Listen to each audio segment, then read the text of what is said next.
It's because if we don't have an incentive for something, we cannot support anything. Because as youth, most of the times we always want a reward. If we don't get it, then we don't see benefit of acting in it. I will act as an example because I've already declared to fight for a very small seat, although I know my capacity I can even fight for a senator. But I want to fight for a member of county assembly.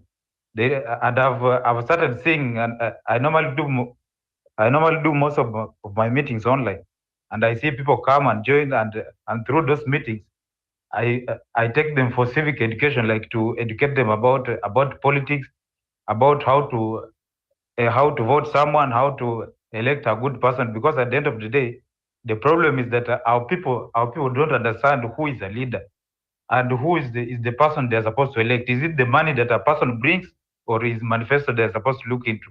So actually, that's a very big problem that we still have as a country, and that is where we need to face. That's why I fully associate myself with the person leading the national cause. The national coalition of movement, whichever change movement. I think that's where the problem is. Most of our people don't really understand who is a leader, who is a person they should elect. They only elect you because you have come with money, and then they elect you. Then the business ends, and that's how we keep on finding ourselves in this problem. I I close my submission by saying that we need to take action. Taking action means taking these political seats, because that's where laws are made. Laws are not made on streets, either on Twitter or on the streets, but we need to go into the place where they make those laws and influence change from within, not from outside, because it's difficult to influence change from outside. At the end of the day, we are still Kenyans. We reserve a right to vote, and we need to go for those seats. That's my submission. Thank you. Thanks. Let's go by Calvin, Nothing Kenya, Munyu, Usini Tafute, and then Daktari can chime in. Calvin? Unmute your mic, please. Okay, Nothing Kenya? Hello, everyone. As usual, I salute our comrades that we lost, the injured, the missing, and Kenyans at large. There are a few areas of concern. Number one, the number of people turning up dead. The abduction, we need to have a team, probably in the diaspora, running a space just to create awareness in case there's someone missing, because sometimes when there's a lapse, we end up with fatalities. Secondly, I suggest we need to spam every country with this issue of people being killed. It has to be a global issue that he has nowhere to go to. He has no face anywhere in the world, because we need to create awareness. We need to spam UN. We need an embassy. We should not let it slide. I think for the ambassadors to have released a joint press statement, it means from their intel, they're aware. They're just trying to dust off their hands, because they have been his enablers. Like you, Marge, I don't watch. I don't mention his name. I don't watch anything. At best, I read what's happening. Number two, we are losing the ground simply because we are not focusing on issues. My suggestion would be, can we have a team plugging in, and with the support of lawyers, if it's the agricultural and livestock bills, we make sure that they do not go through. We have seen Bill Gates being given immunity. If he's doing the right thing, why does he need immunity for his expatriate team? That thing will come into effect if we don't challenge it in court. There are young lawyers who are willing to pursue those cases, but financial support is required, but it will be channeled to the lawyers themselves, not to individual. Or we can use the it was blockchain platform where remittance can be made there, and we facilitate those lawyers. Then we need people committing to run a space.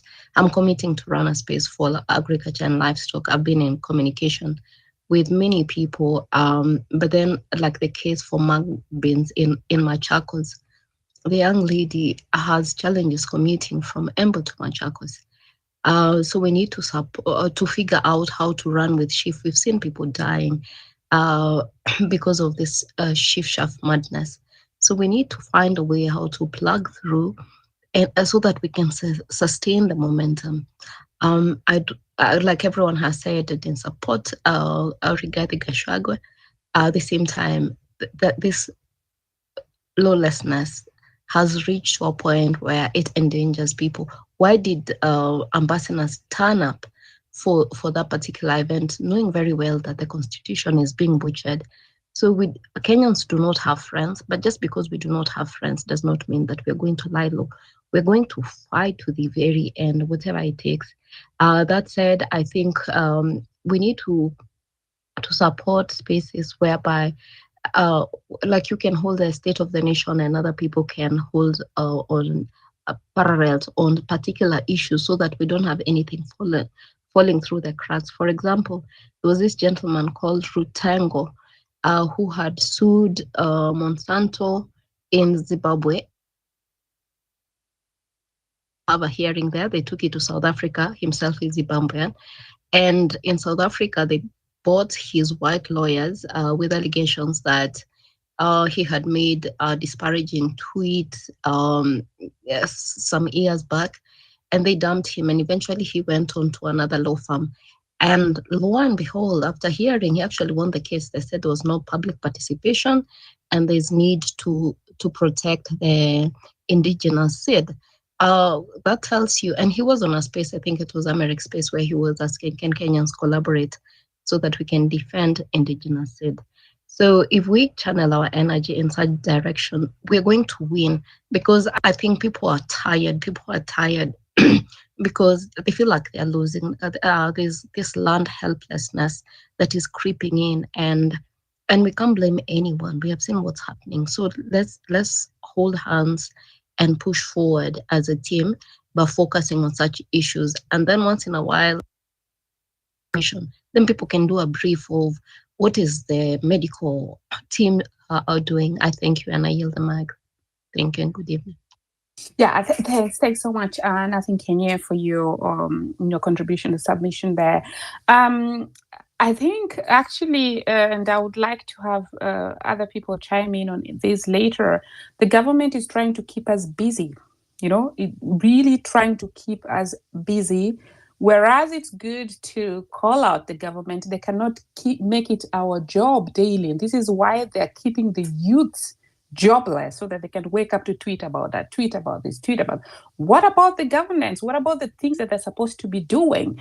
I mean, of course, as a strategy, I also support that people would need to split. And that is what I've been thinking about, that you have people who are really talking about the constitution, the other people talking about this, and then it actually splits, the workload, because otherwise it's a 24-hour job that the government is trying to give to the people, so as to wear them down as they continue looting. And they also have some of their employees actually come online to ridicule the citizens, which I actually would like to find out how we can stop this, because it cannot be that a government employee is coming out to say, we're going to really make you suffer for the next, I don't know how many years.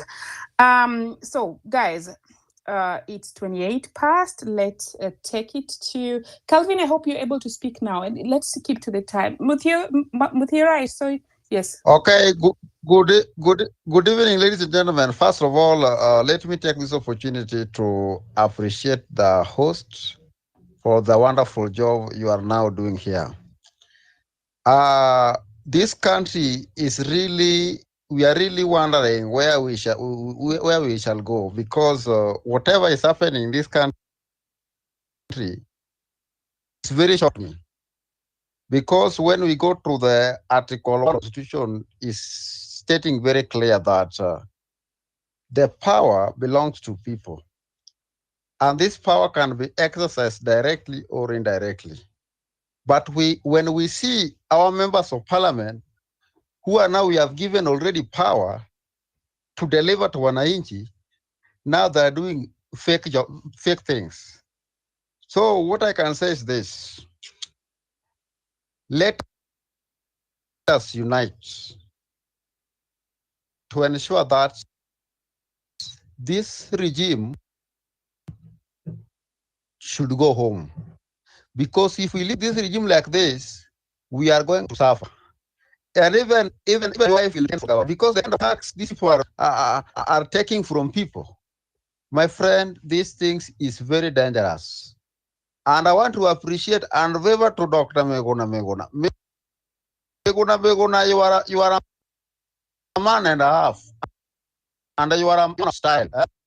You are because what you have done to this country, a fool cannot realize.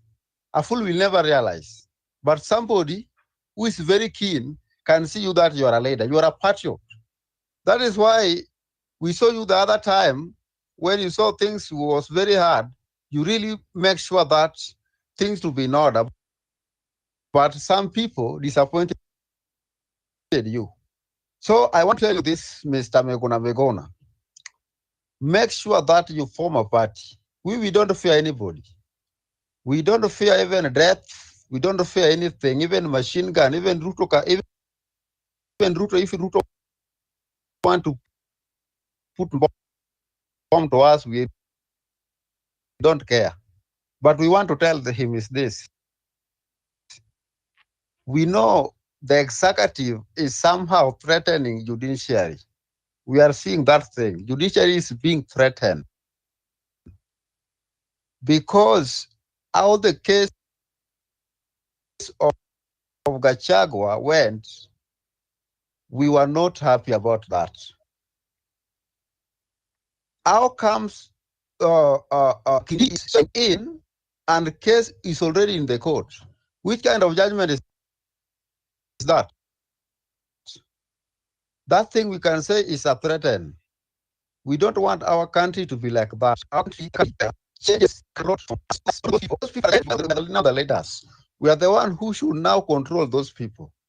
If they cannot hear what we are telling them, they must hear what we are telling them. Because we can't have people, a bench of men sitting together, discussing. We can even give it. Form a party, whether it is a party of Chokoringo, or Madenge. We are ready to take that party. And personally, I'm going to run with that your party. When it reaches 2027, that party, we are going to take that party as our own. We don't fear anybody. Yeah. And nobody will not come to us telling us that we don't take any party. Okay. Okay, thank you so much, madam. Thank you so much, Calvin. Let me kindly give this opportunity to Professor Kivuta Kibwana. Then we'll go to Munyu and then Unita. Muthiora, I see you. You'll go then directly after Professor, and then you go to Munyu and then Usini Tafute. Yeah. Thank you very much, Angelani, General, Steve, and all colleagues on this space. I hope you're hearing me because I'm on the way. Loud and traveling, clear. and so I hope I'm loud and clear. Thank you. I think this is a very scintillating discussion, and the focus also being that let us talk about things that are actionable, because there's been considerable talk, and people end up just talking many times, not to suggest that there hasn't been important action, up to now, even after the June 25 and so on. But I actually want to agree, because I was leading from the beginning. I want to agree with both Miguna and Amenya. I don't think they were speaking different things. Maybe the nuance could have been a bit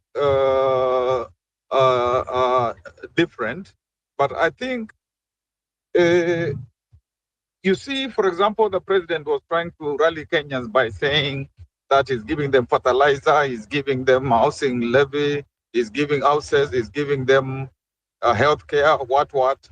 So that's how is way of trying to mobilize people. Meaning, the side that is against him this movement must be clear about what does it stand for. And we have been told that already, whether it is the National Coalition, whether it was what Willie Mutunga, the former Chief Justice, did about Article 1, and many things that have been spoken about before, you can very easily get what Amenya was calling a charter, and what also Miguna described as the real issues that you mobilize around so that people say, yes, this is our problem. Like even in this space, youth unemployment has been very dominant. And one can get, integrity, corruption. One can, get like 10 points or that one page, something which is concrete, but which is real, which is what is ailing the Kenyan community. And even if Amenya called it theory, it is just that which are these points, which is the summary of the real problems that Kenyans are going to say, if this movement will sort out these issues, then we are good to go. And so I think even after one kind of appears to collect them, you must also run them through Kenyans so that they are owned by Kenyans. Just like actually what the Gen Z started, the fearless thing, the integrity, just do a right thing and all that. I mean, that was bought, by Kenyans. So that is the first point that I want to make. And the second point is, people are doing things in a disjointed manner. And I think somebody did say that unity is required. So there are those who are working in the diaspora, and we really thank them very much. And they are leaders in the diaspora. They are leaders among the Gen Zs. They are leaders among, other generations of older people. So it doesn't make sense. These people continuing to work solo. They need to be identified, those leaders, so that they can help the country concretize this charter or this agenda. And then the people will say, yes, we can also see the faces and the voices of those who could do things differently.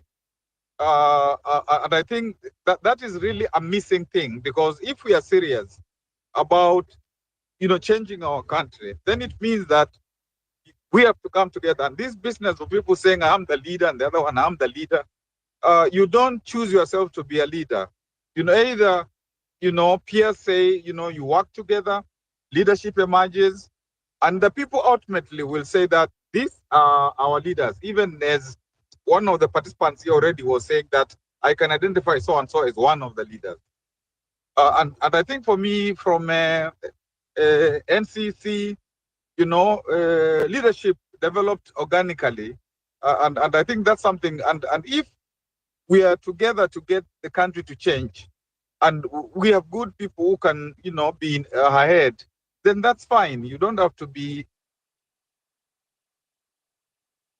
in a group which will be part of helping to midwife the change.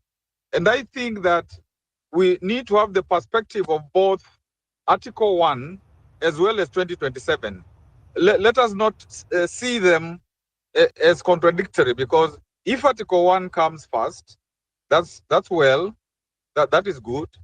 If we have to do up to 2027, so that there is an election, one has to prepare for that as well. One has to say all this youth vote, which is like about 14, 15 million youth, and all these other people, and to do that political education, to debunk this business of negative ethnicity, this business of handouts, and all that kind of stuff. So for me, this idea of who are these leaders from those categories I mentioned, can they come together? Can they even come together to talk about a definitive statement about the abductions, the killing, all that kind of stuff, and really say that this will not work, tell these international people, who are coming here every day, that they can't support a system which is doing this to young people and so on. So I think we are doing well, and time is of the essence.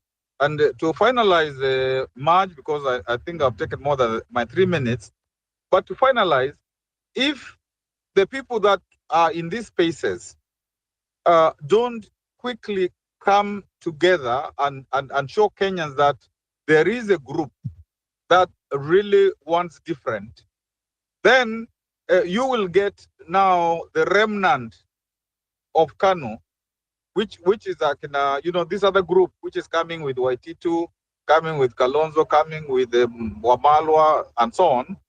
You will get that group to look like it is actually the alternative. And of course, that's also a strategy of, the people ruling, that sometimes they want an alternative of themselves. So we have to make up our minds, or the people want to see real change, to make up their minds whether they don't mind even those guys being the alternative, because if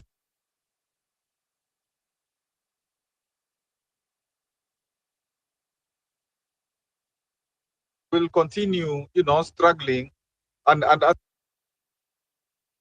the basic struggle is a struggle just to implement the constitution, because we fought for a constitution. It is not perfect, but if it was implemented reasonably well, Kenya would be doing pretty well. So even with all these things that we are saying of if it's integrity, if it is youth empowerment, if it's whatever, they're all encompassed in that document. You can get them out from that document.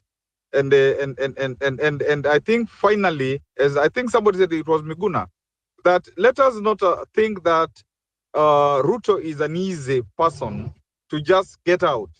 For that to happen, there has to be very concerted work. And as Miguna said, depending on the effort that people employ, it can take very many years, because as Moy said, KANU will rule for 100 years, and it's not the KANU of 1963.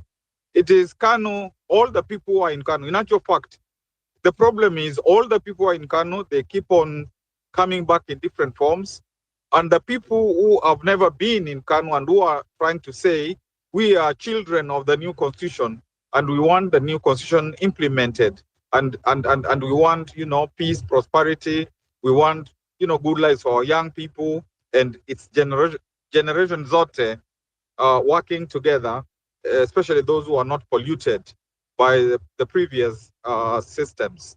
I yield, and thank you for talking for so long, being listened to, and thank you all in this space. I wanted to say something so that maybe when Miguna and Amenya and all the others March respond, they have also heard a bit of what some of my raw thoughts, so to speak, as I'm journeying from a funeral. Thank you. Yes, thank you, Professor, for taking the time to join us. Of course, don't restrict your time. You were one of the invited guests, and it's always a pleasure also speaking to you and hearing from you. So should you still have time, please feel free to also chime in between if there are, if you still want to add on some more. Thanks again. Muthioria, take the mic, and then Steve and Dr. can chime in. I think probably if they want to not rebut, but just add on to what Professor was saying. And then Munyu, I see you. I haven't forgotten you. You're going to be next. Muthioria? Thank you, Marge. I just wanted to let everyone know that I shared the 13 reasons why Ruto must go. And I wish to invite all those who are interested to look at the analysis that NCCPA did with regard to the roadmap to the People's Revolution, as we call it. And as Dr. Miguna Miguna explained earlier, ours is a popular revolution. And the 58 organizations that are signed up for NCCPA are not necessarily united by any known ideology. They just agree on the roadmap to the people's revolution, the 13 reasons why Ruto must go. And I will use Kenya Bora Twitakayo, which is a member of the NCCPA. In July, they went to court. And before then, they had been conducting investigations and gathering evidence with regards to all the violations that William Ruto had done against our constitution. So since July, we've had this matter in court where KBT outlined 36 instances during which William Ruto had assaulted the constitution.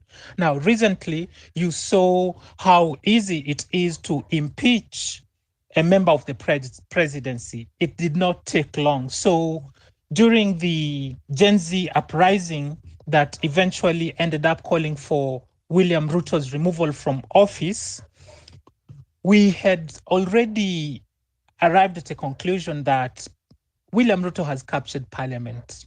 We were not sure that the judiciary is captured as well, even though we can see signs that there is massive executive overreach even over the judiciary. So we can understand why this matter has taken so long in the corridors of justice.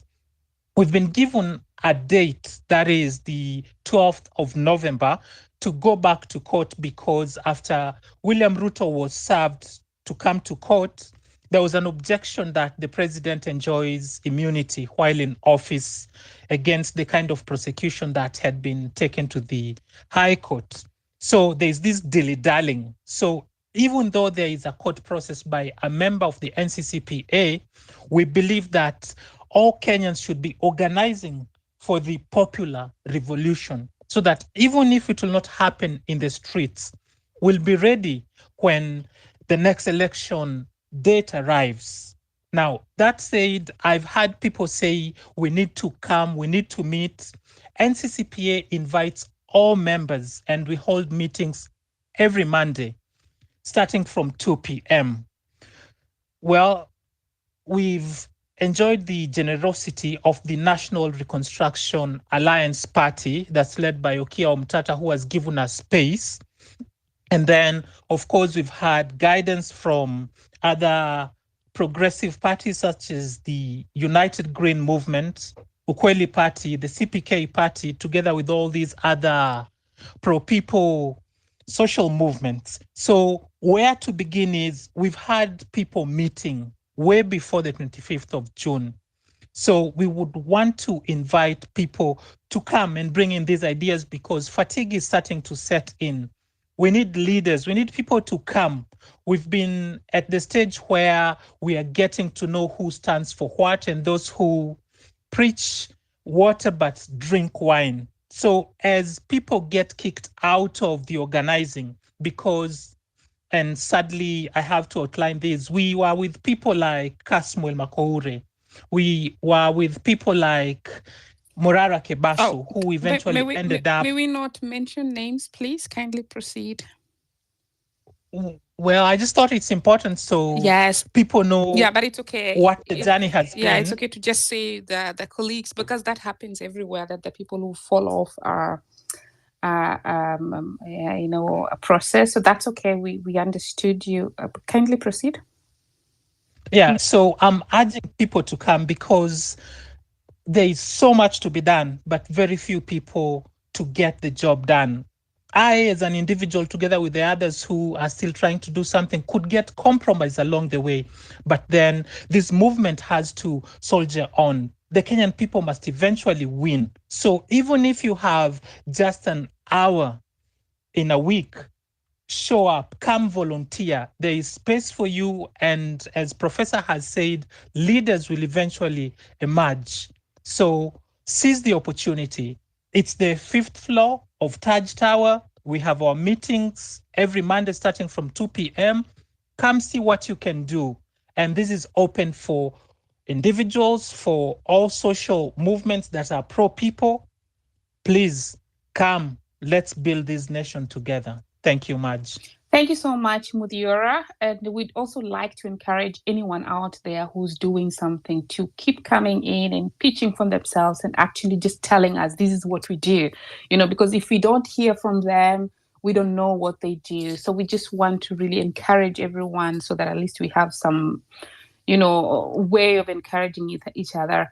Jelani, I see you opened your mic, and then we go to Honey, and then Munyu, not unless Steve and Dr. want to chime in. Okay, Honey Farmer. Munyu? Can you guys hear me? Am I butchering? And when you go on, yeah. Hi, good evening, everyone, or morning, depending on where you are. So, the journey. Thank you first of all, Mad, for the opportunity, and my brief contribution to this will be. I think the journey to solving a problem begins by understanding the problem, and I appreciate because all of us we are gathered in this place because we understand where the problem in this country is. And my analysis and after close monitoring of the kind of governance we have in this country, the kind of leadership we have is really dragging this country to poverty. Is Ruto is I'm sorry to mention the name, but the executive is trying to reduce this country into No, I think poverty. you should mention Ruto by name. For Ruto, you because that's the presidency. Thank you. It's one thing to mention the presidency and another thing to mention other individuals. So that's just fine. Back to you. Thank you. So Ruto is making several moves to try to make Kenyans more poor, through making them unable to access education, through making them unable to access decent healthcare. And after realizing that the Gen Z are so burning to try to inject into election through the next elections, probably is also trying to take them to the to other countries to go and work there so that he can do, because in most they are not going to vote for him in the next election. So he's making several strategies so that he makes sure he's going to win back the seat in the next election. So my suggestion will be a robust civic education on the grassroots level is really important and is really going to help us in the coming election. If you see the few contributions that have been done by comrades like Namurara and the rest, so they have really done some good work. And when I go to the village, even the old women in the village, you can hear the Yava know-how of someone called Murara who has been trying to expose the government and the things that it has been doing. So I encourage even the people who are doing content creation, one good thing to do is to try to to enlighten the people with a language they can understand by creating the content, because the time of social media is really helping people, and people are really getting enlightened in this move. And when it comes to making decisions in the next election, it is really going to help people make the right decisions, because they are now enlightened and they can make decisions based on the information that they have. Otherwise, we are still way much behind, because you can see just with the recent event that happened yesterday, the swearing of the new deputy president, people back in the village are still singing and celebrating. Our man has been put into position, and this tells us that we are still back in the politics of ethnicity and the way to, and we really want to kill these things so that when we come to the next election, people are going to elect leaders based on their based on integrity, based on personality, and not who comes from whether it is my brother and he doesn't stand for or he doesn't advocate for anything that is going to benefit the nation, then they stand no place to be elected in the leadership of this country. So thank you so much, and that is my contribution. Thank you so much, Munir. We now have 1 hour and 6 minutes to go. Let's try to cue in the speakers 3 minutes, 3 minutes each, and then we can, the last 30 minutes, we can leave for the just for the sake of moderation, so that at least we have a closeout there. Honey Farmer, go. Hi everyone. Hello. All right. Thank you much, and Jilani and the rest of the comrades. First, I want to thank our Don, Dr. Miguna, and Kivuda Kibwana for they have been quite around in this struggle to ensure for a better Kenya. So my submissions are quite I don't have much to say, but I want to say we are in quite a very bad place as a country, and I would like to this is just my plea, please, if there is any economist who is here, you can break this one for us, because I'm talking as a Gen Z mid-20s. I'm a farmer. I'm an horticulturist by profession. I run a grocery. I grow some veggies, but things have been quite tough. How come Mr. Ruto, we said we can mention him, is using the central bank, or rather the Minister of Finance, to hook some figures there?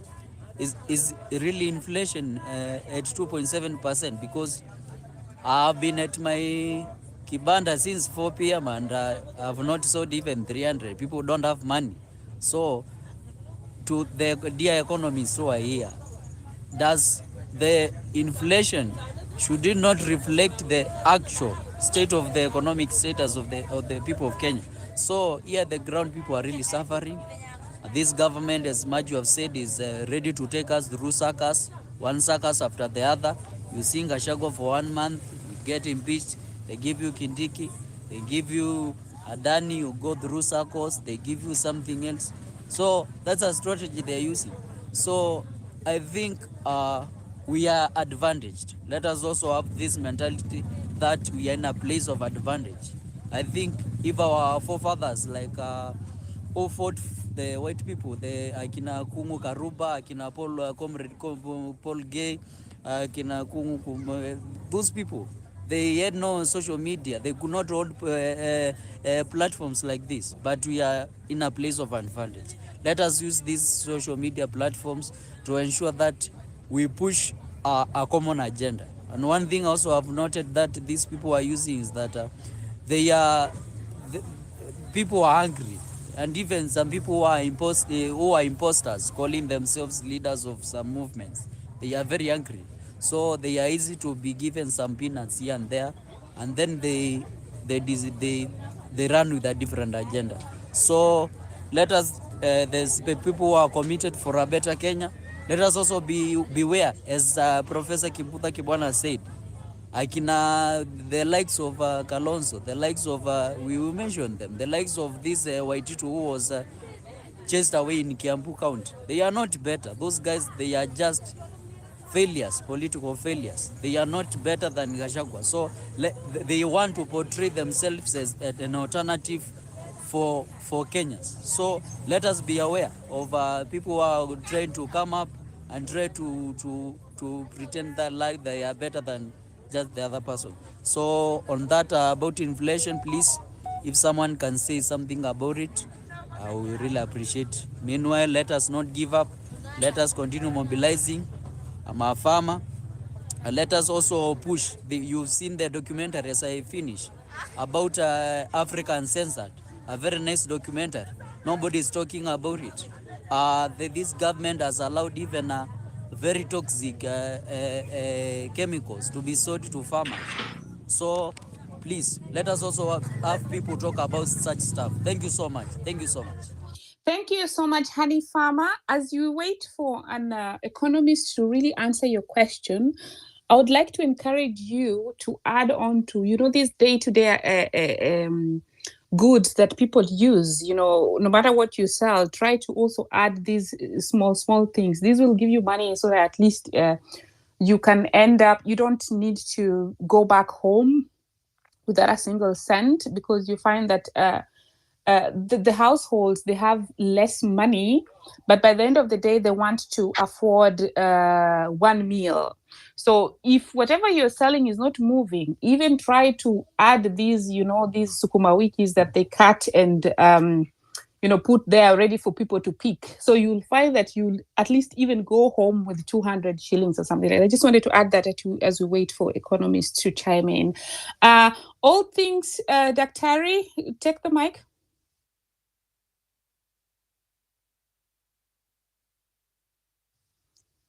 Nungari Mushiri, can you hear me? Otherwise, let's go to Mau Mau grandson. And now we're actually rushing to finish. Mau Mau grandson, over to you. Yeah. All right, thank you for the mic. I hope I can be heard. Loud and clear, kindly proceed. All right, thank you so much for the chance. And let me concur with what Dr. Miguna Miguna said, that in this struggle, some of us or most of us might not come back alive. We have to be alive to that fact that this is a change of a whole system that has been there since 1963. So we have to be ready for that. We have to have it at the back of our heads that whatever we are doing, we have to be ready to pay the price with our lives, that we have to drain this swamp for the sake of our kids. And I also concur with what Professor said. Let us try not to come up with an alternative of the guys who've always been there. You can feel that guys are trying to say, oh, this is an alternative. Because what has been the biggest problem is people punishing. Because you find that people are now trying to rally that we punish Ruto, we punish. I think that has been the biggest problem, and I hope that we cannot get into that space. And that is why in my small spaces, I'm doing civic education.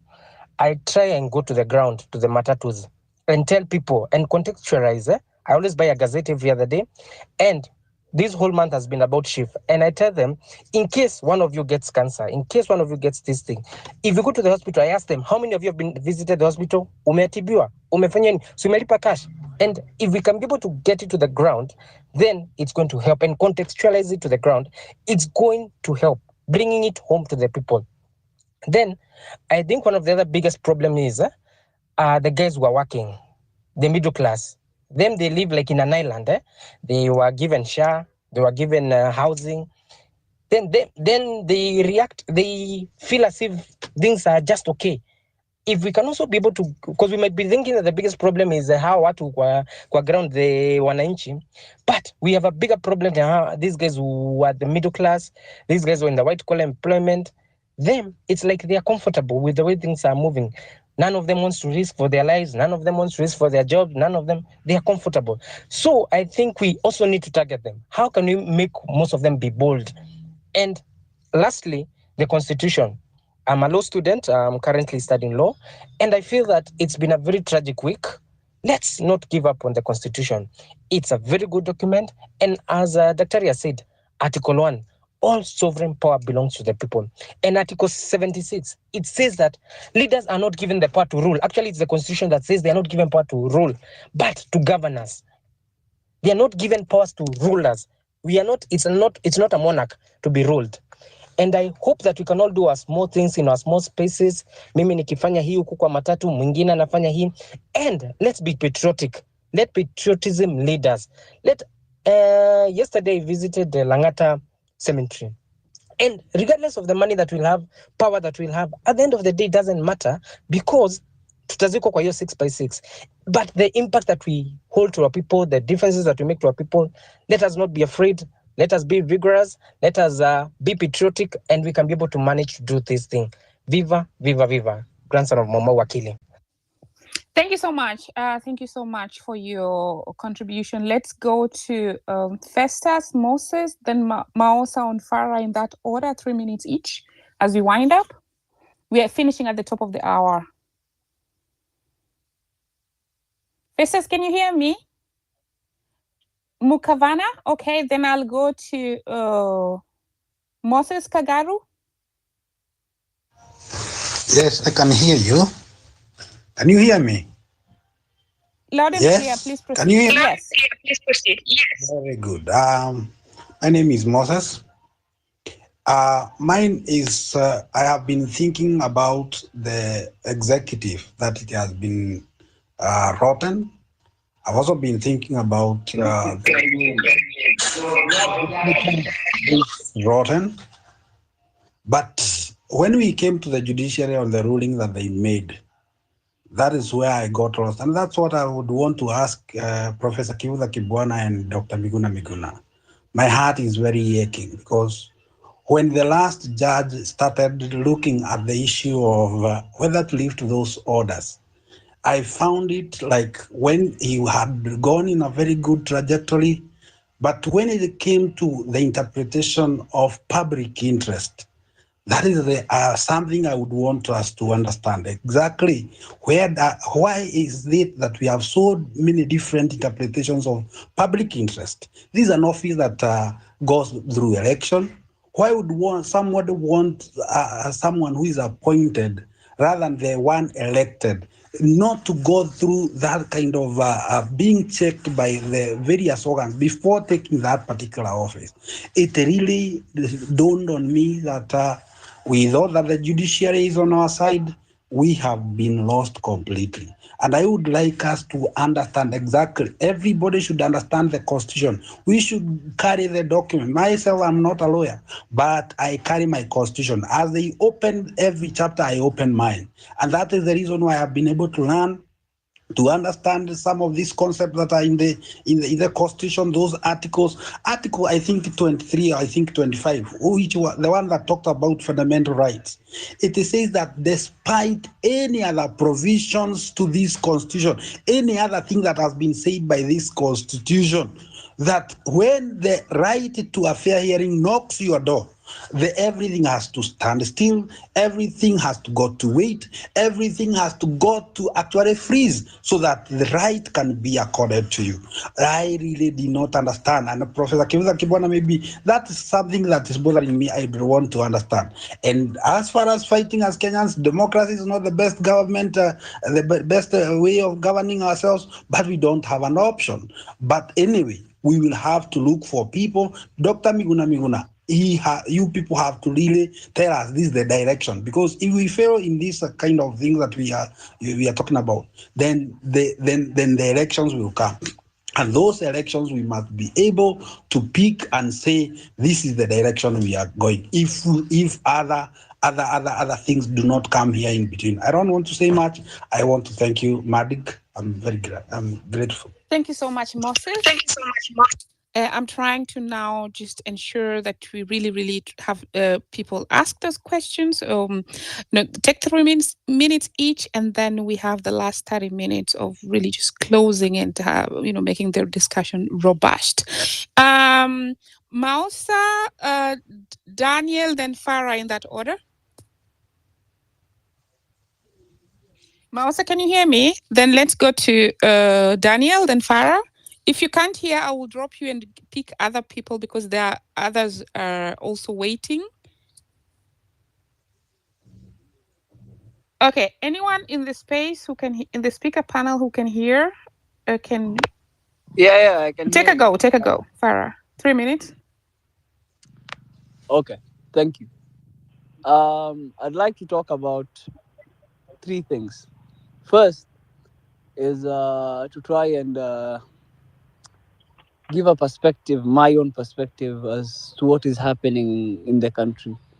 I think we have global interests, and that is one thing, and that should be considered and studied at the same time, because it's very clear, according to the bills that are being passed, that some of them are being pushed from outside the country. And the other thing, what are the interests that I personally view with what the president and those around him are doing? For instance, his children going into the matatu sector, and the changing of the NHIF into SHA, and trying to sell off of the aviation sector, and maybe the port and all the railway system as well. I think it's trying to change every system where people transact money, so that anytime you transact money, whether you're using transportation or buying medication or anywhere you need to use money, some of it goes to them, and it plays along the globalist agenda as well. That was one. Number two, I would like to talk to about tribalism and how it has been brought back to us in such a way that it was so coy, and I think really smart that right now we are all back into our tribal cocoons, because if you look at how the impeachment of Rigathi Gachagua was done, you had Luo Nyanza legislators who are currently serving as public servants prosecuting for the government in parliament, so that the people of Luo Nyanza would take the impeachment as a win for themselves, and the people of the mountain would view as everybody would isolate as though everybody was fighting them. But in reality, what we share more than we do not share, because shida tunapitia zote tunapitia pamoja. And to our brothers from the mountain, anytime you have a meeting and want to sing Kirenyaga ya Itungathi, call us, because Kirenyaga ya Itungathi pia sisi.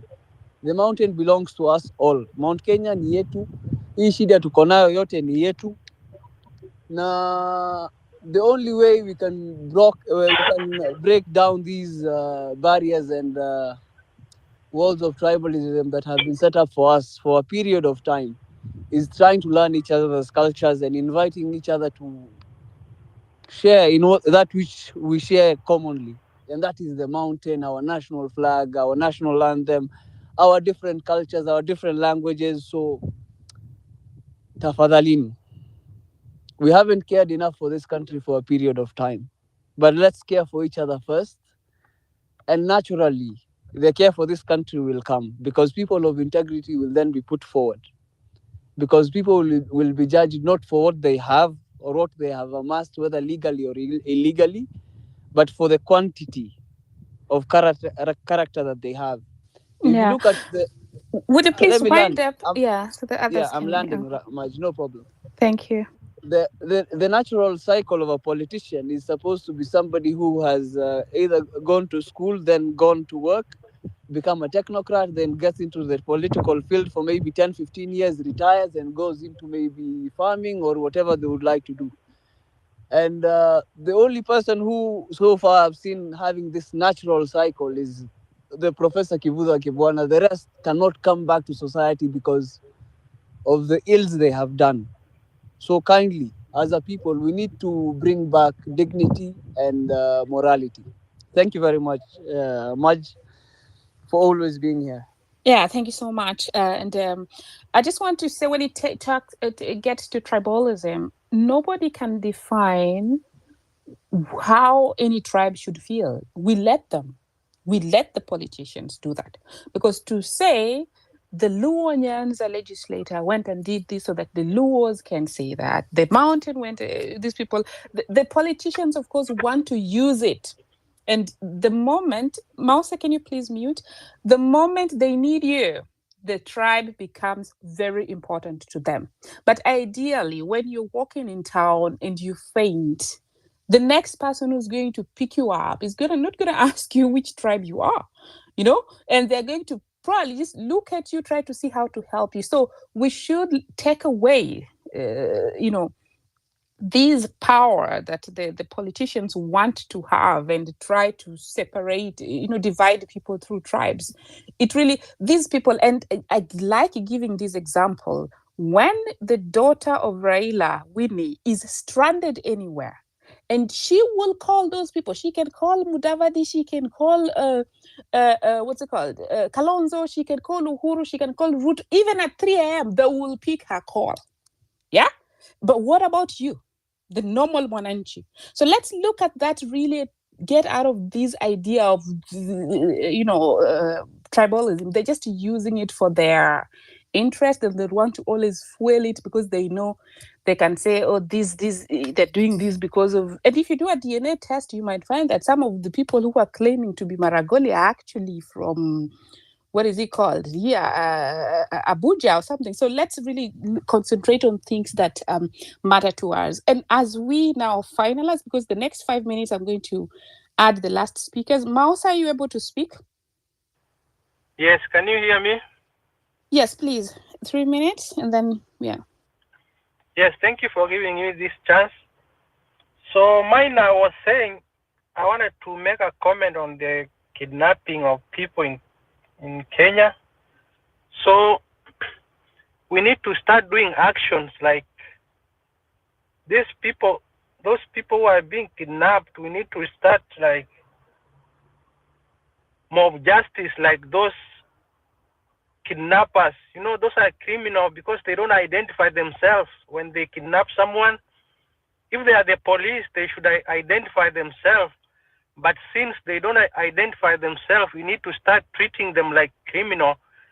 We need to scare them. Otherwise, even mob justice them. Otherwise, they're gonna keep kidnapping us, and that's the tactics the government is using right now to scare the people. This guy Ruto is using all tactics. So he just realized if we use the tactics of scaring people, and there's a lot of people who are being kidnapped, and like they don't have followers in social media, like and they end up dead. No one knows about them, only their family members. So I just wanted to say we need to take action, at least to scare those Subaru boys who are kidnapping people day and night. Like we have so much resources in Kenya. Like if you go those parts of near Kuria, right now I have friends who work there, like they are doing massive mining. The US is doing massive mining over there. Yesterday my friends sent me some videos, and that's why last week, if you saw, like the US is pushing Ruto so that they can open 2 bases in Kenya. They just realized like we have so much cobalt in Kenya, so, and those materials they use it to make the IDs, and they can only find it in very few countries. So we need to protect our country, and that's all I wanted to say. Thank you. Thank you so much, Maosa. We have 13 minutes to go before we close the open session, and we try to close to have closing remarks. I'd like to really just say that in as much as the abductions are very, very really heartbreaking and wrong, there must be a legal way of doing it. When we talk about mob justice, we cannot fight criminals by also, with violence, because then they're criminals who are protected. So when you try to, you beat them up, you're going to be giving them more reasons to even say, well, you are arresting him or her because of this and this. So we need a solution, but it cannot be violence, because they are more experienced in violence than ours. So let's wait for Professor and Dr. and also Steve to find a way of how we can, of course, the responsibility lies with the government, who's actually also an accomplice. We really need to find a solution, but it cannot be violence. Raj? Thank you, Maj. So I have very few things that I want to say. One, there are so many problems in Kenya, and but I'm just going to talk about the bigger problem, what we should really focus on, because we can talk on and on and on about all these things, and then time will go and we'll not have done anything. So our biggest problem is the presidency. Whether we like it or not, even if we elect good leaders, and I believe some of these politicians or leaders that went in there, some of them, when they went in there, they really meant to do something or to work. But unfortunately, when they got there, they found that there was already a gang. If the top person is so corrupt, does not mean to do well, it will not matter. That is just a fact in Africa, I would say that. Even with the democracy and the constitution we have, the presidency is so powerful that whoever gets to sit on that seat, it will not matter who else comes and sits in the judiciary, the parliament, and all these other places. He will find a way to corrupt them. And whoever goes in there and means to do well and who does not want to be corrupted, they may give up and just sit there and do nothing and earn their salary, because that's also happening. You may find one lone voice here and there who are busy talking, but people will ignore him and they'll do what they need to do. So what should we be doing really? I heard some comments where people are saying at this point, because I know people are just so tired and so mad with Ruto and they just want him out. And people are saying, anybody who comes, no matter who, we will just vote. Now, that is the wrong approach. What we now need to be doing is to sensitize people and to encourage whoever is interested, whoever wants to come up to be a leader, to be recognized. And I like what Morara is doing, despite what people are saying. We also must realize there's propaganda. Anybody who comes up now will be fought from all, the executive will be fighting whoever is trying to come up to present themselves to the people. There'll be a lot of propaganda thrown at him. Unfortunately, the public a lot of the public people are so ready to believe. They don't know how to filter what is propaganda and what is right, what is wrong. As soon as some story comes up about somebody, people are like, oh, yeah, that person is bad. Again, we need maybe some of these groups we're talking about who are working behind the scenes. What they should be doing if they really want to help is to do a little bit more research, such that if there's somebody who's presenting themselves out to the public, which actually people who want to be leaders needs to be doing that, as opposed to just talking behind the scenes, because the votes are in the grassroots. You need to present yourself, come up, start telling people about yourself. That way people will even start to dig deeper into what were you before, because we should not allow ourselves, when that time comes, to even elect somebody who was there, or even though he may not have been a leader, he has a track record, and some of the things that he did were really not right. I remember when during campaigns of Azimio and Kenya Kwanza, people were being told that the things that Ruto had been done, history, some people were talking about history to remind people that please don't elect this person. Uhuru was saying it. I remember some people saying it's better our thief, right? If common people, Mwananchi, can say better our thief, and now they're coming up here to cry, so there we have a problem. So we should now not be even saying anybody who comes, let's just support. Anybody who will come, let's just support. No, we need to make sure that whoever gets to that seat is somebody who's been tried, who's been tested. There's some track record somewhere. Let's not just pick anybody. Propaganda will be there. So we also need to watch out whether the things that are coming up about that person, are they really real? Are they true? Are they concocted? Or maybe the person is really, really good for that seat. So that's what I have to say. So thank you much for giving me the opportunity. But just one more, 30 seconds. We also just need to be talking about IBC to be reinstituted, so that the people who don't have IDs can get IDs, the young Gen Zs, the voter registration, because that's really what they have to fight. All these other things will fall in place. If we get a good president, just think of Magufuli, what he did within that very short time. If we get a good president, all these problems we are discussing, they will be fixed. Yeah. Thank you. Sorry that I'm cutting you short. Somebody is tampering with the space, and I know you can hear me. That's why I've added Farah to co-host. Steve, I also added you, and they keep removing the co-hosts. And I know they've been trying to remove me. I will not disclose what I did, why they cannot remove me.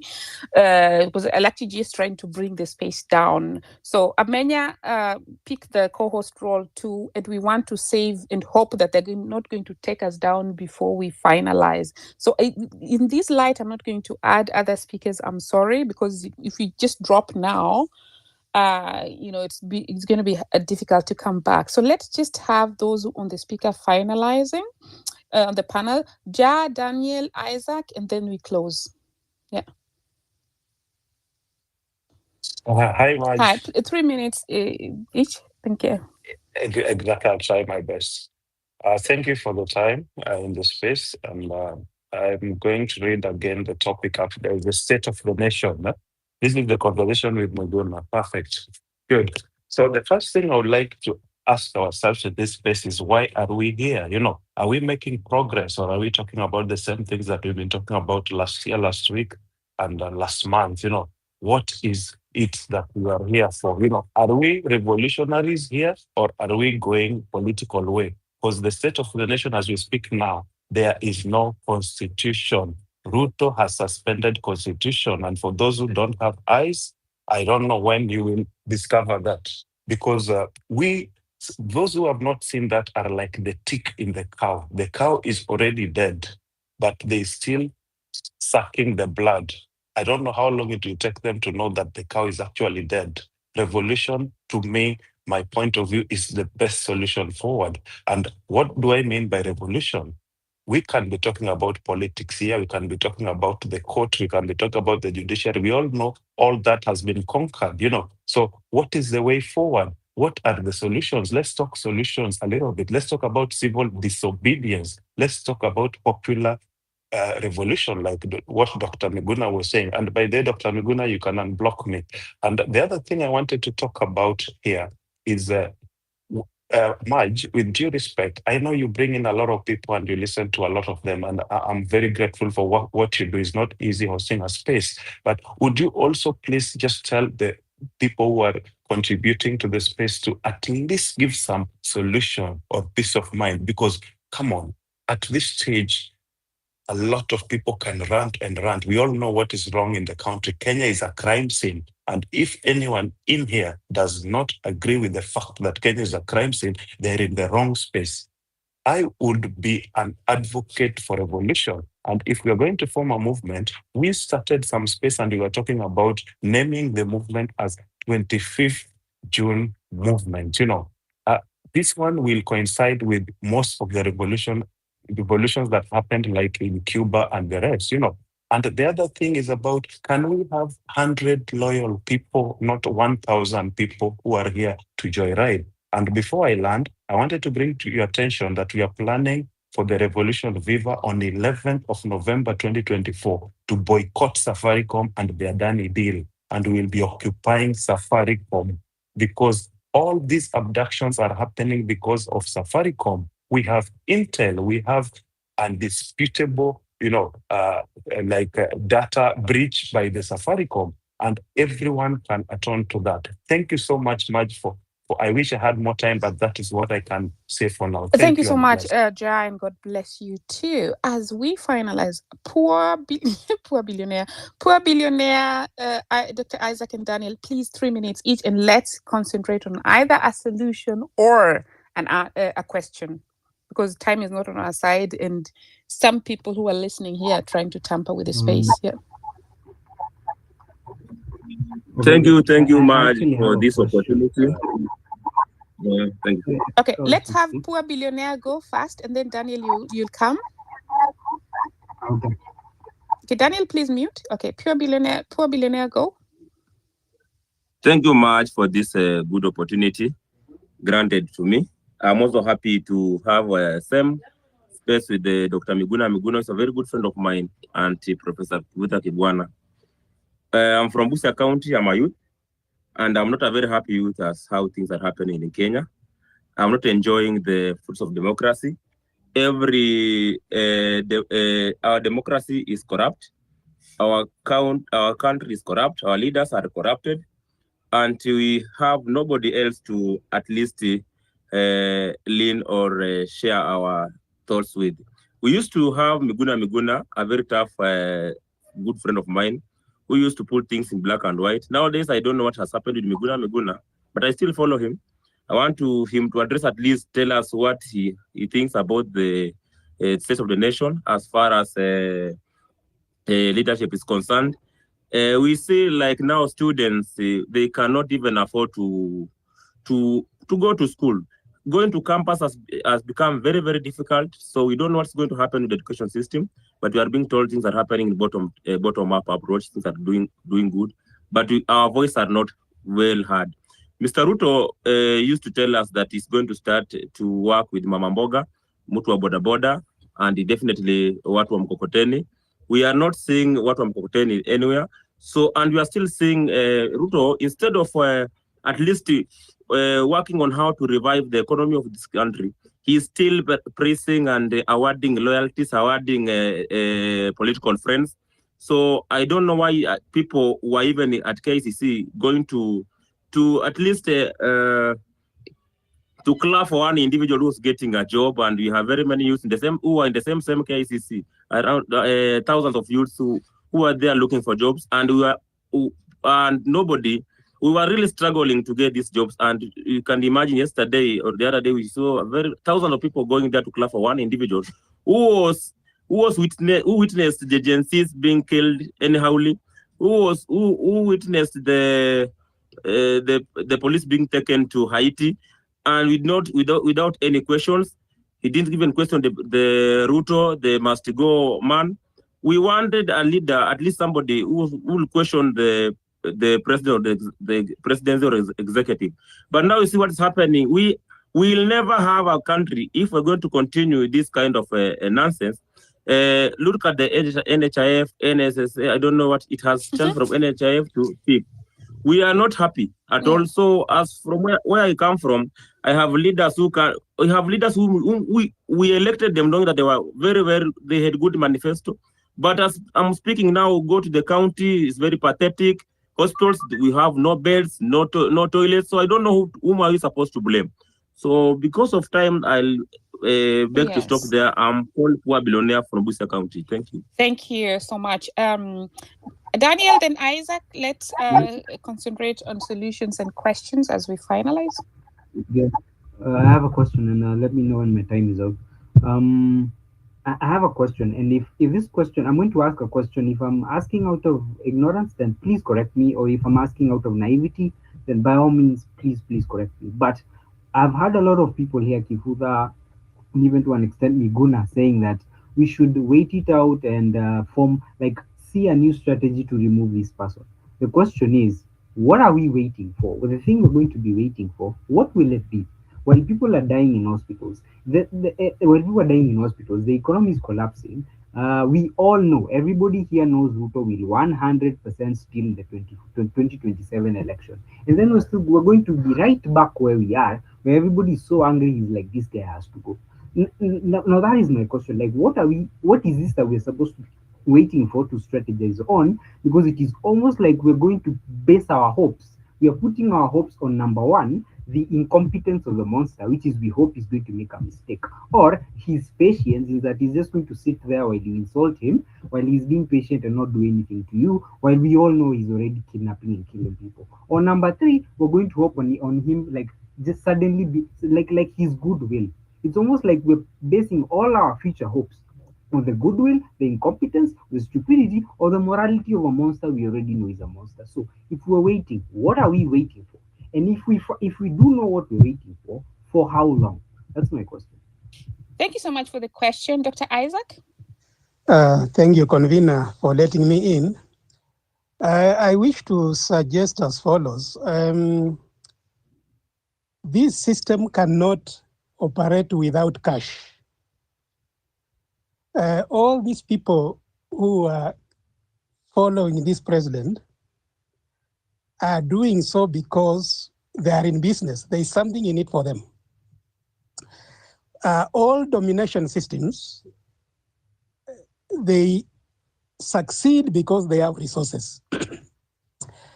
I really want to suggest to Kenyans that we starve this domination system of cash. And the only way to starve a domination system of cash is to stop consumption, which is unnecessary, so that tax revenue does not flow to this juggernaut. As it is now, we Kenyans, we are saying we are fighting, but we are also engaged in unnecessary consumption, and in the process, a lot of revenue is being raised for this system. And a system that has this amount of cash will continue purchasing the tools with which to destroy the citizenry. And Kenyans, we need to make hard choices. We need to make hard choices. We need to know what is it that we need for life, and what is it that we need, we are consuming, that is simply generating revenue for some people. And I know this is not a very easy thing to do, but what is it that we are consuming and in the process raising taxes for our government, which actually we do not need to do? There is a theologian who coined the term domination system, and he said that the only way to deal with the domination system is to starve it of the things it requires to be able to function. This is something that we can develop further because we don't have enough time now. Let me leave it at that. Thank you. Thank you. Thanks, Dr. Isaac. Sophia, where do you come from? Convener, I come from Narok County, and I am a lecturer. I'm asking because I had that warrior spirit, so I was like tipping like Turkana there. Thanks so much. I'm willing to really delve deep on this topic. We can really just create another space for it. Thanks for the very good submissions. I just asked where you come from because I had the warrior spirit in you. Yes, I'm from Narok County. Yes. Thank you very much. Yeah. Yeah. So now, Mudiori, I'll give you a minute because you'd spoken before, and then we go to Steve, and then Professor, and then Dr. as we close. Yeah. Mudiori, can you hear me? Closing remarks? Okay, Steve, kindly close as you also address the question, because we were picking the questions as other speakers spoke. Steve? Okay. Professor, over to you. Thank you very much for, a very, very, very interesting space where, apart from analysis, also some answers, to some of what can be done were coming through. I don't want to repeat, what I said in terms of what can be done, but I want just to pick on, there was the lawyer student who talked about the Constitution and that it is being vacated. And I wanted to combine that concern with the concern of political education. I wish it is possible.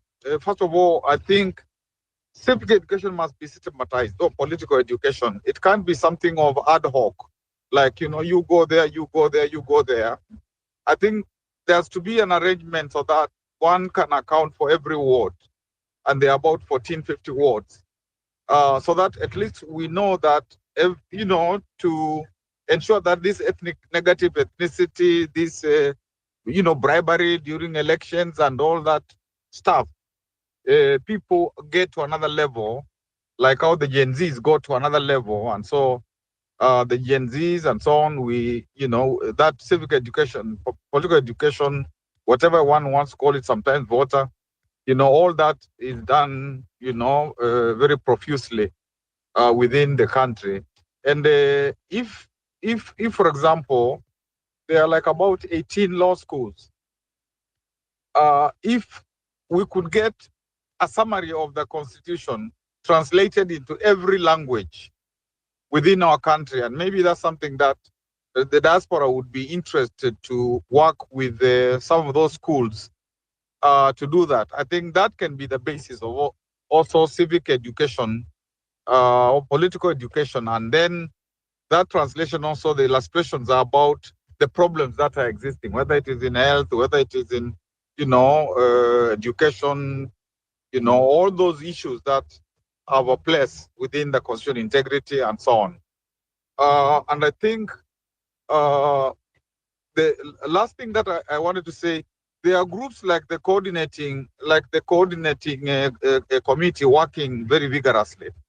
Other groups, working. So I think it's important for those groups to actually have a common meeting, because when they meet together, then they begin to, understand each other more deeply, and they now see the necessity of having to have a joint effort. And I think that is normally what works, because they're positive groups and they're working from different spaces. Now it is time for them now to consider, getting an issue, and then coming together. And from there, they can now very urgently, like when somebody asked, what are we waiting for? We are waiting for ourselves. Thank you very much, Marge. And thank you, Miguna. Thank you, Motiora, Steve, all the people who have been here. And Marge, it was beautiful that even with imminent attack, you are able to sustain us to the very end. God bless. Thank you so much, Professor, for sharing and for joining us. And we look forward to other discussions. Subarikiwe. Steve, are you able to now before? Yes, go on. Yes, absolutely. Thank you so much. I've been listening intently. I was just trying to get on the other time you gave me permission, but my mic was not working. I would like to just focus on a few issues that have been raised. The first one I've just realized is there's a call for us to unite. And this maybe goes back to what I said earlier about a freedom charter. I realized that Gen Z, the term Gen Z is right now in Kenya being bandied around by political, operatives. They're trying to use it just to describe the youth, because the youth is perceived to be a rich voter basket, which it is truly. You can see now people like Dennis Itumbi calls young people to KICC and says these are Gen Z. You can see Kalonzo is making a lot of effort. Whenever he talks, he never finishes without saying Gen Z. He's trying to tap into that. And you can see also Raila Odinga and his camp ODM, sending out people like Robert Alai and Gaucho to get Kasmil Makure. They're all trying to tap into Gen Z with the perception, trying to create the perception that Gen Z is just another moniker for youth. But what we are saying here is that Gen Z movement, or this movement as we call it, Gen Zote, is not about age. It's about the values that bring us together, which is about giving birth to a new Kenya that is completely different from what we've had before since independence. Because we risk this being just like another thing that can be hijacked by anyone who passes by. The other thing I'd like to highlight there is that uniting at what cost? And I'm glad that Professor Kivuta Kimana is here, someone I really admire from my days. When he was agitating for NCEC in the 90s, I was in high school, but I used to read a lot of newspapers and I could see the amount of work he was doing. And all of you know a bit of history from the 2002, which most of you are awake to, is that when they were forming Rainbow Coalition, LDP came away, of course, with KANU luminaries, and they moved over to Rainbow to form the coalition with the sole intent of defeating Moi's candidate Uhuru. And at that time, we were just focused on getting rid of Moism in all its form. But in so doing, we compromised. We let people like George Saitoti, Kalonzo Musyoka, Joseph Kamudo, Mudi Awori come out of KANU and join the opposition and then be part of the next government in Rainbow Coalition. So we sort of lowered the barrier a bit. And in so doing, you see what happened. Kibaki was in charge. And as much as we like him for what he did for the economy, but for you who know it, he frustrated the formation of a new constitution. The Bomas draft, as it was worked, was revised, so many times to accommodate, to be watered down, to accommodate what Kibaki's team wanted. And then, of course, we had the 2010 constitution, which is a good document in itself. Of course, there are lots of things that we can revise, but it's good enough.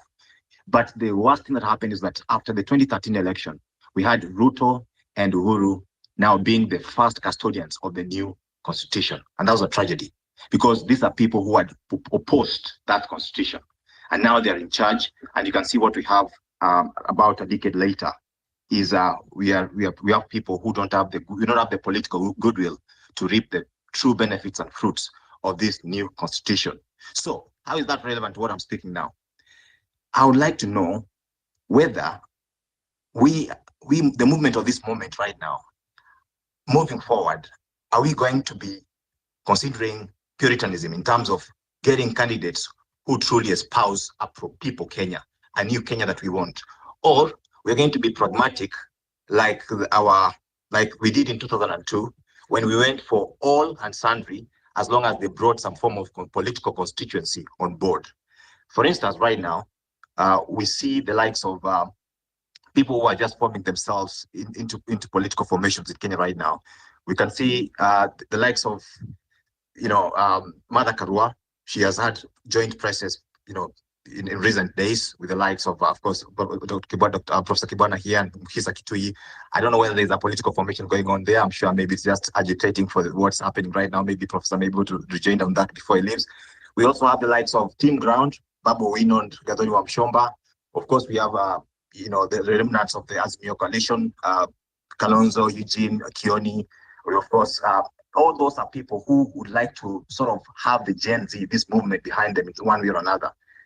Are we saying then that we're going to do the same thing they did in 2002 because we are so desperate to kick out a dictator that we will sort of do a bit of compromise to get us to another level, to just get him out before we're able now to go for the kind of Puritan state that we want? I'd like us to look at that. The other thing I'd like to consider as I wind up is that we need to have a shrewd mindset. The Bible, I'm a good student of the Bible, and it says in Luke 16, verse 8, that it is true that the children of this world are more shrewd in dealing with the world around them than the children of the light. And that is what we are truly. In terms of our advancement of constitutionalism and democracy, we've done quite well. But in terms of political savviness, we seem to be building from ground up every other time. Like now, we are literally trying to build from ground up. Why don't we identify a way of having a salient, growing political movement that every political cycle, we are literally building on that, not starting from ground up. For instance, now we are saying we want to go out and get the dictator out by sheer people power. Good planning is always multidimensional, not one-dimensional. We say, yes, that is the greatest desire. Let's get the dictator out. But what if we don't? What if we don't succeed? And Professor Kibwana has sort of aligned to that. He said, maybe it's not easy to get rid of this dictator. What if it doesn't happen? Do we have plan B and C? Having a plan B and C is not accepting that your main plan is not going to work. It's actually being prudent. It's being a good custodian of the people's trust. You must have plan B and C so that you don't find yourself stranded if you're not able to achieve plan A. So we succeed in getting rid of the dictator, well and good. Do we have a plan after that? That's why I proposed at that time when I had another sitting like this one, that we need an advisory council. We get 7, 9, or 11 eminent Kenyans, the likes of Professor Kibwana here can sit in that committee, who will sort of advise us to the movement, and who in our minds, if all the checks and balances of the political system fail in terms of having a succession handover to maybe the president goes and his deputy, maybe the speaker, if he's not able to take over, then we know we have what we call what can become like a constitutional, a transitional government from that group of advisors. Number two, if we don't succeed in removing Ruto from power now, then we should have a plan for us to removing in 2027 elections. And that involves us being actively involved in formation of the new IEBC and mobilizing towards having a strong candidate in 2027. Of course, from the ones I've mentioned. Number three, if we don't win the election in 2027, does it mean that that's it? Now we are back again, consoling each other and mourning? No. We should make sure that in that election, we at least have a few MPs elected to parliament who are pro-people, who can form the vanguard of this new revolution, so that we have a voice in parliament that is very active. Maybe 50 MPs, maybe 10 senators, if we can manage. Those one will be like the core that now will be able to move others forward for us to have a bigger group in 2032, so that we don't keep rebuilding from ground up every time. Lastly, I would like to say that I had something else to say, but maybe I'll share this later. But lastly, I'd like to say that in terms of where we are right now, I can see lots of youths mobilizing for 11-11. They want to go to the streets on 11/11. I've not heard anyone mentioning about 11/11 in this conversation today. Maybe we should be looking forward to the fact that they actually want to reintroduce Finance Bill 2024. John Mbadi said that, or maybe Finance Bill 2025. We must look forward towards that and how we're going to counter that, because people are already overtaxed as we speak. And we should have demands on the table ready even before it's brought on the table. For instance, we should be saying loudly, and we are saying the same, that stop killings, stop abductions. You cannot kill us and lead us. Number two, we are saying no taxation without representation. So we are saying that you must form IEBC, so we have the opportunity to throw out these MPs who are not representing the people's interest. That one we must be given. Number three, no taxation without accountability. Ruto said before the elections that he was going to deal firmly and decisively with corruption and state capture. He has not dealt with that. If anything, his family, the people around him have benefited from state contracts, including Chief Shah, and now we are being told about Adani JK and all that, and these people are in it. So that is state capture, and he has not dealt with it. So we are saying there's no need of taxing us and then using the money in a way that is not accountable. Same thing when Mbadi said that we need to begin a debt audit of our country debt. How is that going on? Is there a report on that? How is that progressing? How much debt we owe? We need to be told. So these are the things that we need to put on the table, make them very clear, and make sure that we are proactive, not reactive. When you're reactive, you're always trying to chase something, and you can be chasing so many things. But when you're proactive, you'll set the conversation. Thank you so much. God bless, and thank you for listening to me. Thanks so much, Steve, for coming on board to share with us. As we close, Muthiora, let me just give you some 2 minutes, and then Dr. closes. Yeah. Okay, I would like to say that NCCPA has established that Kenyans agree that William Ruto has breached his oath of office. We've determined that he's lost willful consent, public trust, favor, and legitimacy to continue to serve in the position he holds today.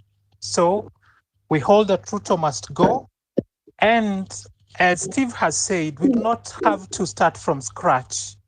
There's a charter, and I've shared it here. So after the conversation, you can go through it. We are encouraging people to interact with it, to enrich it, and of course, to show up. Professor said that we need to translate our constitution into the vernacular languages so it can be understood even by people on the ground. And I would like to say that there is work that Githurai Social Justice Center has done. They've developed an app where the constitution has been so far translated into 4 languages, and they're appealing to Kenyans to come together, especially those who are good at Sheng, so we can have the constitution in Sheng. So this is the kind of work that these social movements are doing out there that would like Kenyans to plug in. We usually do this collectively when we meet every Monday. Now, I say that we've been given space by NRA. NRA has not forced itself to be leading this process. It's ordinary Kenyans who are doing this, nor has Okiya Omtata done that. And Professor Kivutha Kibwana was part of a process before 2022 that had brought together progressive political parties and social movements. And he knows how far we had gone with that process. And I would urge him to come back and right now try to offer leadership together with those other Kenyans who have already volunteered themselves. So step up. Let us make sure that these leaders who have breached their oath of office and fidelity to the Constitution do not get an opportunity to make things worse than they already are. Thank you very much, Marge, for this forum. And thank you, Patriots. Let's soldier on. Thank you so much, Muthiora. And now we get to Dr. Please, your closing remarks. Oh, thank you, Marge. It's been quite enlightening, quite inspirational, and very revolutionary. I thank everybody that has contributed. It was good to hear from Amenya, Muthiora, and Professor in particular, but also Jelani and others. This is what I would like to say based on what I have heard. Number one, and this is based on my experience and also readings, Do not let anybody tell you that speaking is bad, that we just speak, and do nothing. In any free society, and Kenya, we want to make Kenya a free, democratic society governed by the rule of law. Speaking is the basis of gauging democracy. There will be no democracy if we don't speak. Don't allow anybody to muzzle you. Don't let anybody tell you that X Spaces or social media is useless and whatnot, and yet they are on TV every day. They are on rallies and funerals every weekend. They just don't want you to speak. They want to muzzle your voice. So I'm going to encourage everybody, keep speaking, no matter, especially when they tell you that speaking is useless. Don't let somebody tell you that you're speaking too much, that you need to do anything else. Speech is action. Speech is something. So that's number one. Embrace speech. Make your speech be empowering. Use social media robustly and vibrantly, and continue to participate in these spaces.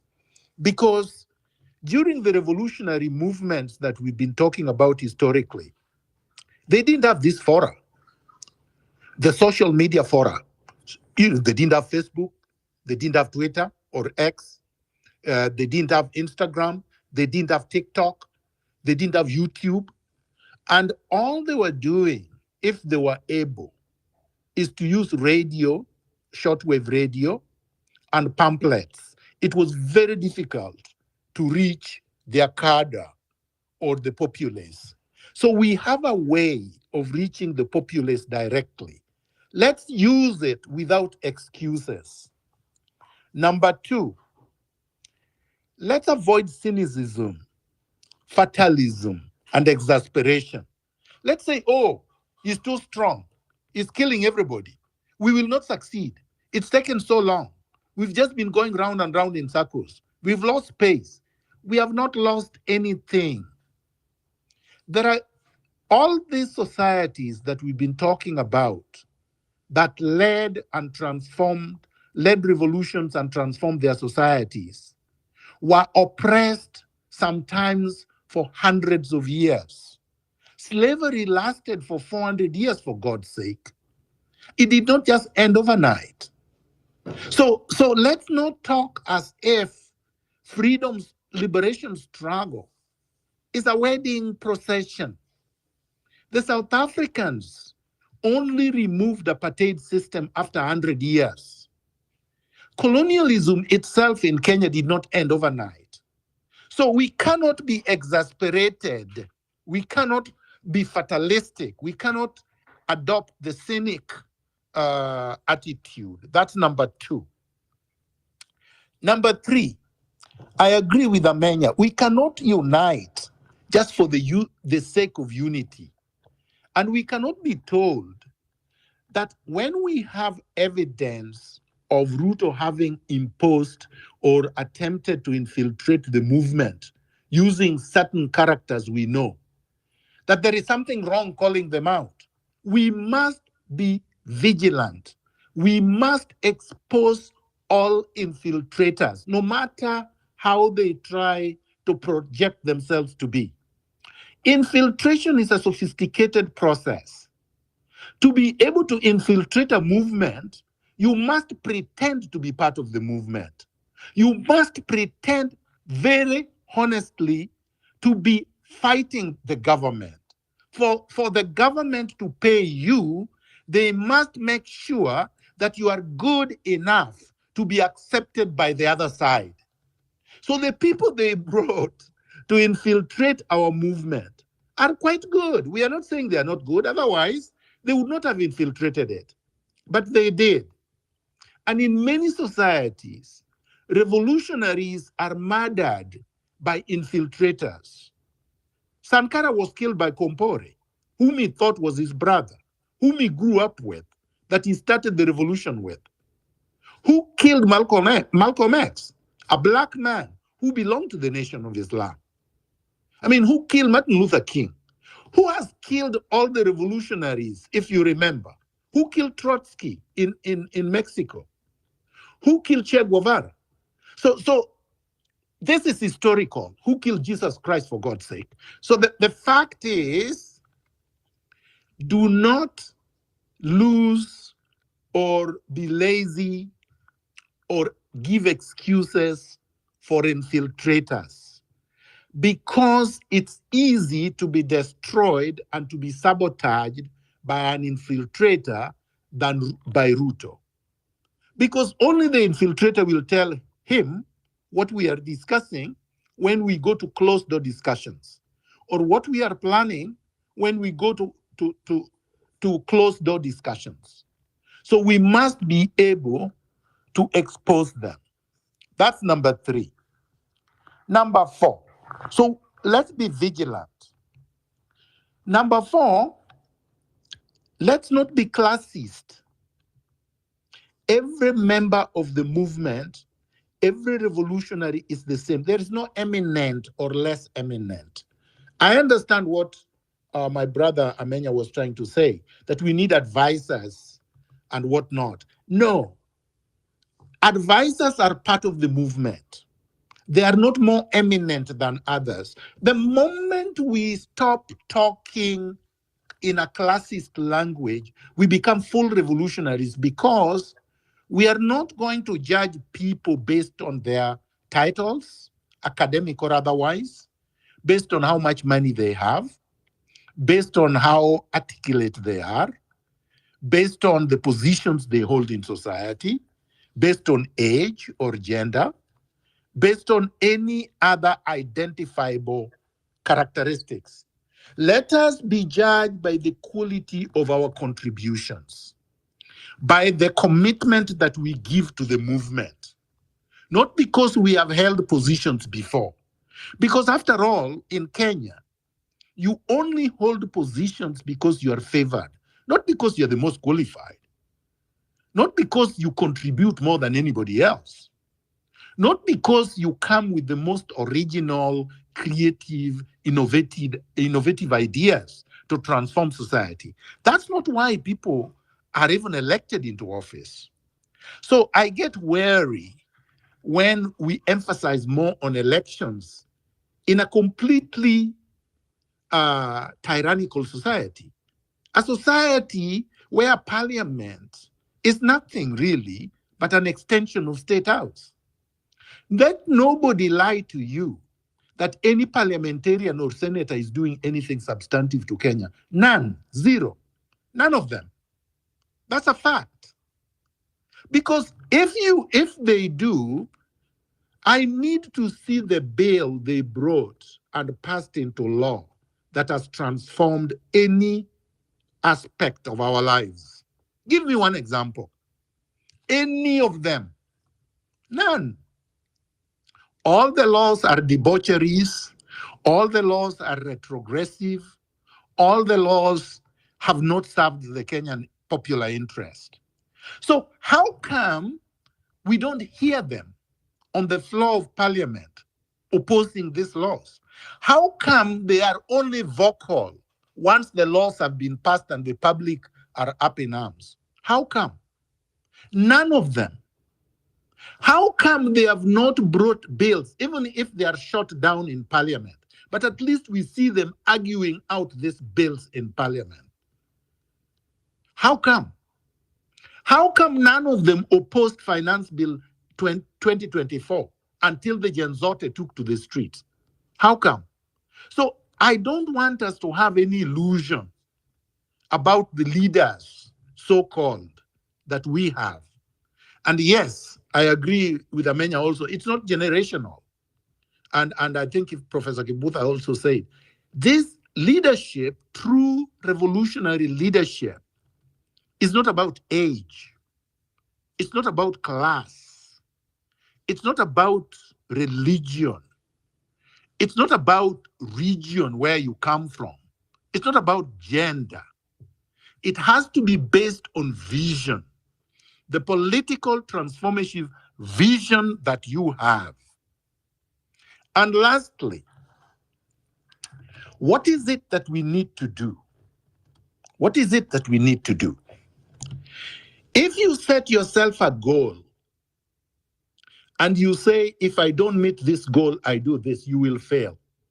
Never set two goals for yourself. When you go to do an exam and it is a competitive exam, you are aiming to pass. If you say, if I don't pass, I will do this, you will fail. Because you have allowed your head to give you an option higher than what you should attain. So when you go to war, you must fight to win. You can, at the back of your mind, be considering, in the event that I lose, what do I do? Never articulate it publicly. Because then you're setting up yourself. You've even told your enemy you are considering failure. So your enemy knows that failure is an option for you. Your enemy will be fighting you with the aim of winning because they know you have a level at which you will surrender. But if you go to war like there is no surrender, the enemy will succumb because the enemy knows there is no retreat if they don't surrender. So I would rather go to this war with only one aim in purpose, that Ruto is going. And the second aim would be, once we remove Ruto, what do we do with the state called Kenya? We transform it. Then we can now discuss the mechanics of transformation. How does this new state look like? That we can discuss. But we cannot discuss that Ruto is not going to go. What kind of war is that? Then I finish. The name. I think we have to come up with a name. I think that is an attractive proposal. And I think that it is something we should discuss. I also think we should discuss something about the charter and then discuss what is it that we call it. Do we call it Freedom Charter like South Africa? Because freedom and charter does not belong to anybody. Or do we call it Liberation Charter? Whatever it is that it is supposed to be called. Let's synthesize whatever the other group that Mothiora is working with has come up with, and then see if we can have a joint effort. So I'm going to be proactive here. I'm going to invite Jelani, Amenya, Professor Kivutha Kibwana, Maj, and Muthiora to DM me, and we work on something so that in the next space, we can decide how we are going to unveil it. And then the mechanics of what we are going to propose on how this organization is going to organize itself, or the movement, in terms of just real hard work in terms of organization and also mobilization, with the aim of what everybody agrees is Ruto must go. That way we will be very concrete. I have to emphasize the reason why I'm suggesting this is that the meeting that is taking place in Nairobi is a physical meeting. It excludes a lot of people. There are people in the diaspora who want to participate who cannot participate. Then there are people who are in the villages who cannot participate, but they can participate online the way I'm suggesting. And so that we also include everybody, all elements, including people who do not feel comfortable working within that structure that they have set up. Thank you very much. I hope I have made sense. And I wish everybody a good evening. Viva.